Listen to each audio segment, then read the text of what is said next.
The announcement came on May 10, 2025, a date that will be remembered for its significance in the history of South Asia. After weeks of escalating tensions, India and Pakistan agreed to a ceasefire. The situation had been deteriorating rapidly, with both nations amassing troops and military hardware along the border, creating a highly volatile environment. The region, on edge for weeks, breathed a collective sigh of relief. In Kashmir, where the brunt of the conflict was felt, civilians expressed their joy and hope for a peaceful future. The ceasefire marked a crucial turning point, halting a dangerous slide towards a potential war between the nuclear-armed neighbors. It was a moment of triumph for diplomacy, showcasing the power of dialogue over aggression. The immediate impact was palpable. The roar of fighter jets was replaced by an uneasy silence. The skies, once filled with the ominous presence of military aircraft, were now clear, symbolizing a tentative peace. The ceasefire agreement, while fragile, offered a glimmer of hope. It was a testament to the efforts of diplomats and peace negotiators who worked tirelessly behind the scenes to broker this deal. It signaled a willingness from both sides to step back from the brink. The handshake between military officials was more than a gesture. It was a commitment to pursue peace. The international community, which had watched the situation with growing concern, welcomed the development. Global leaders and organizations expressed their support, hoping this ceasefire would pave the way for lasting peace. The focus now shifted to securing a lasting peace. Diplomatic channels were abuzz with activity as efforts intensified to build on this fragile truce. This would be a long and arduous process, fraught with historical baggage and mistrust. The scars of past conflicts ran deep, and healing them would require patience and perseverance. The ceasefire, however, was just the first step. It was a necessary pause, allowing both sides to regroup and reconsider their positions. The underlying issues that sparked the recent escalation remained unresolved. The complex and contentious dispute over Kashmir continued to be a flashpoint. The long-standing dispute over Kashmir, the source of numerous conflicts, continued to cast a shadow over the region.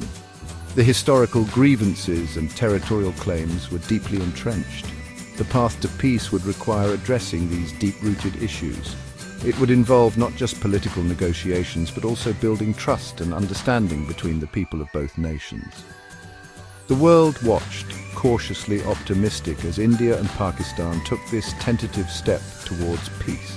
The international community's role would be crucial in supporting and sustaining this fragile truce.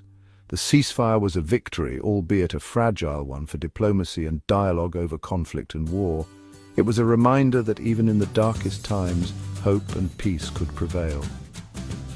The coming days and weeks would reveal whether this fragile peace could be transformed into a lasting resolution. The journey ahead was uncertain, but the first step had been taken. The ceasefire agreement was preceded by a rapid and dangerous escalation of hostilities between India and Pakistan. This period was marked by a series of aggressive actions and retaliations that brought the two nuclear-armed neighbors to the brink of war. The tensions simmering for years boiled over in late April 2025. The long-standing disputes over the Kashmir region, coupled with political and military provocations, set the stage for a dramatic escalation. A deadly attack in Indian-administered Kashmir on April 22nd, which killed 26 people, became the flashpoint. This attack was one of the deadliest in recent years and immediately drew widespread condemnation. India blamed the attack on Pakistan-based terrorists, ratcheting up pressure on Islamabad. The Indian government, under intense domestic pressure, vowed to take decisive action against the perpetrators. Pakistan denied any involvement in the attack, but the situation spiraled quickly. Diplomatic efforts to de-escalate the situation failed, and both nations began mobilizing their military forces. On May 7th, India launched airstrikes targeting what it claimed were terrorist training camps inside Pakistan. These strikes were intended to send a strong message to Islamabad and demonstrate India's resolve. The airstrikes, while causing no reported casualties, marked a significant escalation. The targeted facilities were reportedly empty, but the message was clear. India was willing to cross international borders to combat terrorism. Pakistan condemned the strikes as an act of aggression and vowed retaliation. The Pakistani military was put on high alert and preparations for a counterstrike began almost immediately. The situation reached a fever pitch on May 10th. Both nations were now on the brink of a full-scale military conflict, with their armed forces on high alert and ready for combat. India, in a move that sent shockwaves across the globe, launched missiles that struck the Noor Khan airbase in Pakistan. This was a bold and unprecedented move, escalating the conflict to a new level.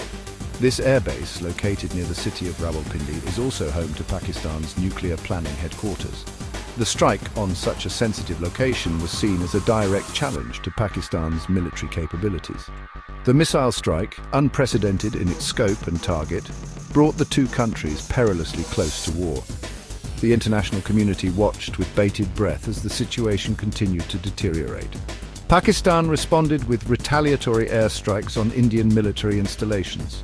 These strikes were aimed at demonstrating Pakistan's capability and willingness to defend itself. While both sides avoided civilian casualties, the message was clear. The situation was spiraling out of control. The restraint shown in targeting only military facilities was a small consolation in an otherwise dire situation. The spectre of a full-blown war between two nuclear-armed nations loomed large, sending alarm bells ringing across the international community. Diplomatic channels were flooded with urgent calls for de-escalation, as world leaders scrambled to prevent a catastrophic conflict. As tensions reached a boiling point, the United States stepped in to mediate.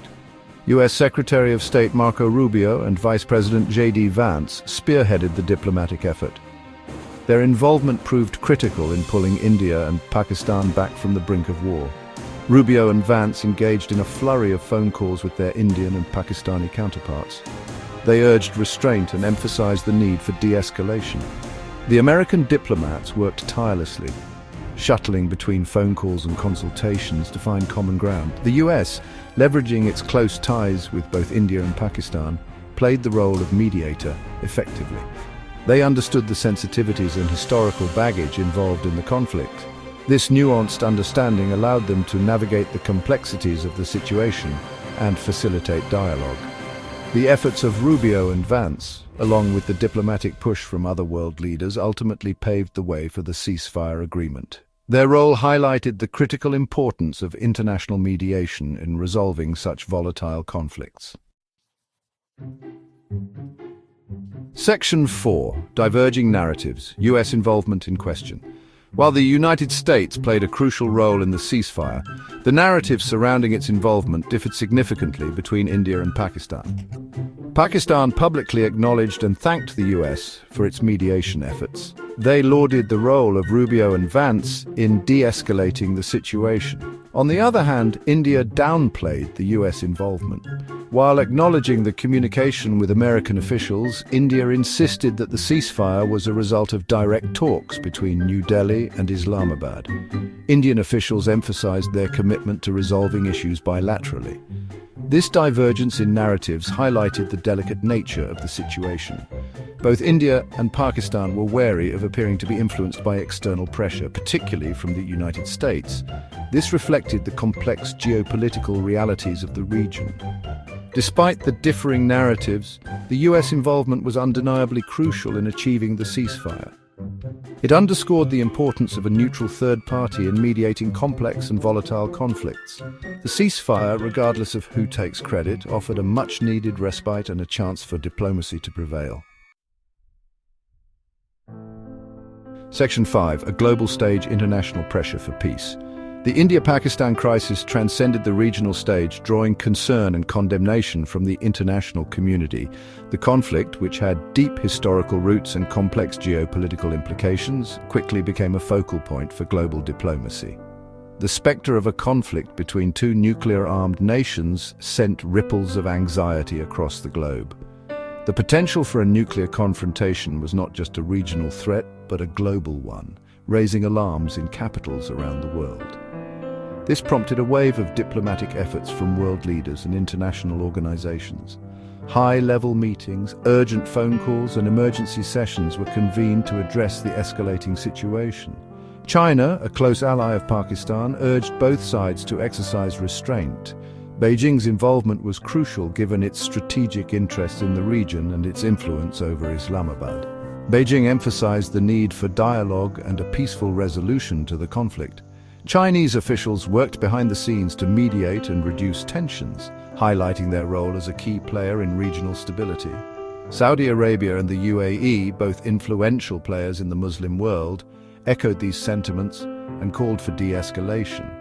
Their involvement underscored the broader Islamic world's concern over the conflict. The European Union expressed deep concern over the escalating tensions and urged India and Pakistan to engage in meaningful dialogue. The EU's stance reflected its commitment to global peace and stability. The UK, a former colonial power in the region, also played an active role in urging restraint and offering its support for mediation. British diplomats leveraged their historical ties and diplomatic channels to facilitate communication between the two nations. The collective pressure from the international community played a significant role in pushing India and Pakistan towards a ceasefire. The coordinated efforts of multiple nations and organizations highlighted the power of diplomacy in averting a larger crisis. The global condemnation of the escalating tensions highlighted the shared stake in peace and stability in the region. Public demonstrations and calls for peace from citizens around the world added to the pressure on both governments.